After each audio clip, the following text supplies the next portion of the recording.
Hi everyone, I'm Diana and I am one of the clinical psychology interns over at the Counseling and Prevention Services. I am currently in my apartment and I am here to talk about things to do while we are social distancing. So when I was thinking about it, I decided to write down a list and I used my bullet journal, and I also did it in nice bright colors because that's what makes me happy. And I wanted to just share some of these ideas. I also typed this up and added a little challenges column for the overachievers out there, and that's accessible for you as well. So some of the ones that I wanted to highlight include things like calling and video calling our friends and family.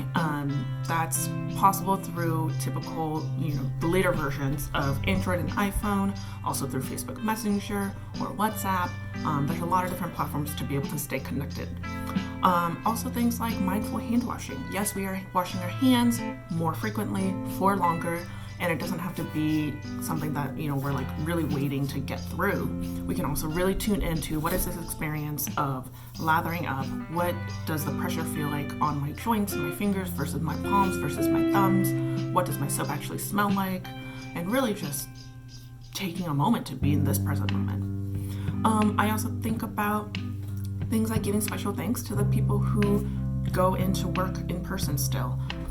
These are people like grocery store workers, food service workers, healthcare professionals, and the people who don't have the financial means to stay at home and do their work from home.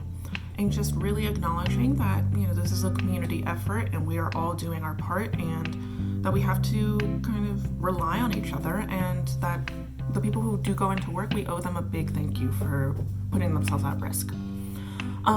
Something else I thought about was offering to pick up necessities for a neighbor who's potentially at risk. So that might mean people who are pregnant, people who have young children, who are recently sick, who are immunocompromised, or who are elderly. And that could mean even just, sending them a text saying, hey, the next time I go to the store, what can I pick up for you? And I will leave it outside your door. Something else that I think about is journaling, just what this experience is like. This is something that's going down in the history books. Somebody else from another generation might one day be like, hey, what was that like to live during this time?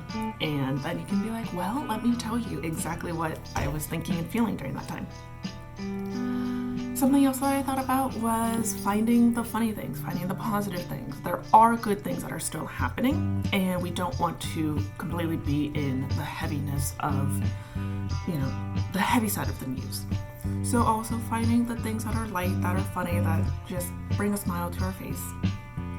And you know what? Also, just making this list in and of itself was so helpful, and it felt very productive. I felt really good to look at something and be like, okay, these are things that I can do. I'm not just sitting around in my house, lazing around on the floor, and just feeling like the world is falling down.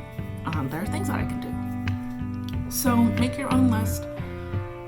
Take a look at my list and see if anything speaks to you. And also keep an eye out on social media for our other tips and videos that are coming out. We're doing Keep Calm, Breathe On. We're doing other videos on, managing these anxieties, on managing online classes, things like that. And you can find those and follow us using the @ShuckerCaps. Alrighty, well, I hope that you all take care and maybe stay occupied, and also, wishing everybody well. So we'll see you around. Thanks.